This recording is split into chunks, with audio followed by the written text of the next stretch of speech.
सभामा उपस्थित यस बर्दिवासमा उपस्थित हुनुभएका आदरणीय दाजुभाइ तथा दिदीबहिनीहरू, यो सभा भनेको हिजोको दिनबाट धेरै नै अगाडि हामी चाहिँ नि एउटा गुमराहमा बसेका व्यक्तिहरू हौँ। हामी हिजो जसले देश चलायो आज त्यसलाई गुमराहमा राखेर तपाईँ हामी अर्काको झन्डा बोकेर हिँड्नु त्यो हाम्रो बेकार हो। त्यो तपाईँ हामीले चिन्न सकेका रहन्छौँ।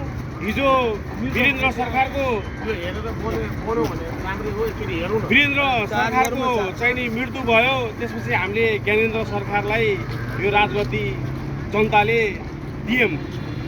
दिएपछि त्यसको उपलब्धि के भयो त भन्दाखेरि राजा भनेको त सामन्ती हो। हिजोको दिनमा राजाले चाहिँ सबै सिद्धायो। राजा भनेको सामन्ती हो। राजा भनेका चोर हुन्, राजा भनेका डाका हुन्, राजा भनेका चाहिँ यो देशमा लायक होइनन्।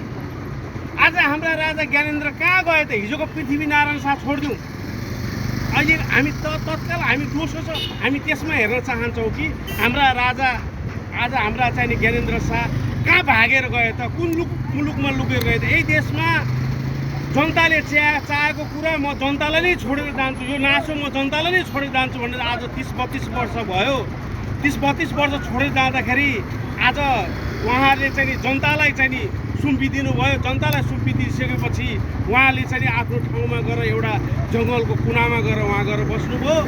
तर आज यी विद्यार्थीहरू यहाँका चाहिँ नि रक्षक म गर्छु, देशको लागि केही गर्छु, गणतन्त्र ल्याउँछु, गणतन्त्रबाट चाहिँ नि म अगाडि बढ्छु, गणतन्त्र भनेको सबभन्दा ठुलो हो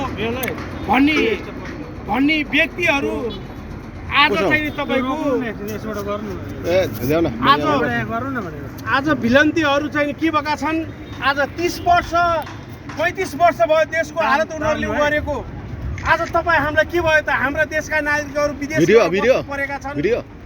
देशका नागरिकहरू चाहिँ बाहिर गएर चाहिँ विदेशमा गएर चाहिँ घुमेर बस्नु भएको छ। यहाँ एउटा एक छाक खाए, आज खाए, बेलुका के खाउँ, बिहान खाए, बेलुका के खाउँ भन्ने हाम्रा जनताहरू छन्। ती जनताहरूको सेवा गर्न कसले सक्यो त? गणतन्त्रले सक्यो। अब भोलि हाम्रो राजतन्त्र हामीले ल्याउने हो, राजतन्त्र ल्याएर हामीले फिर्ता गर्ने हो।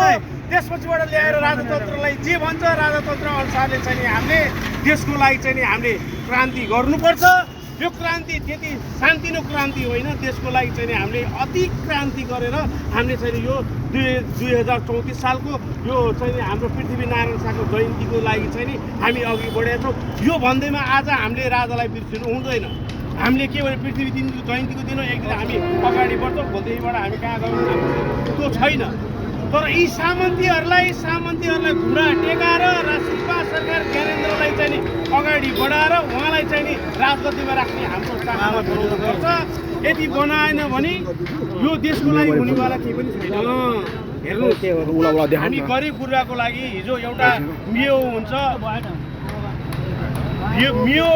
पौली चलाउनु एउटा घरमा मुली हुन्छ, पौली चलाउन सके त्यो छोरछोरी सबै चाहिँ तालमा लाग्छन्। एउटा छोरछोरी चाहिँ तालमा बाउले चाहिँ जाँडो सिकाएर छोरो चाहिँ त्यही पछाडि कुद्छ।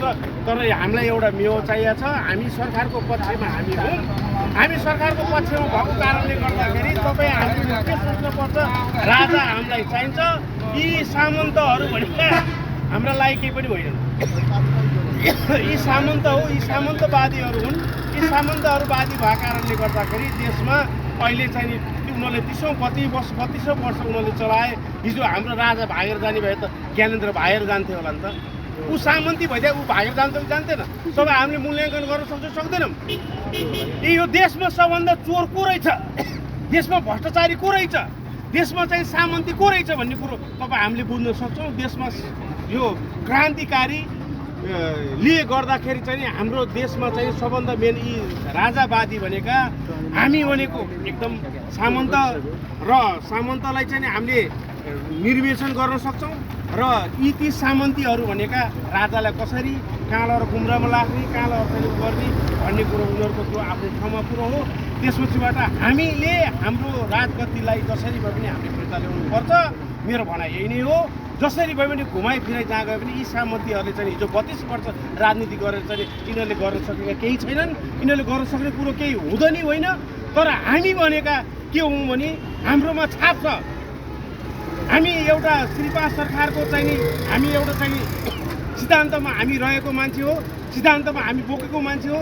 हामी सिद्धान्तअनुसार चाहिँ श्रीपाद महाराज धिराज हाम्रो चाहिँ नि ज्ञानेन्द्रलाई अहिले हामीले सम्झौँ गएका दिनहरू हामीले सम्झिनुभन्दा नि हामीले देखेका चिजहरू हामीले भोग्नुपर्छ र हामीले भोगेका चिजहरूलाई चाहिँ अगाडि राखेर हामीले काम गर्ने हो भने हामी देशको लागि धेरै अगाडि बढ्न सक्छौँ।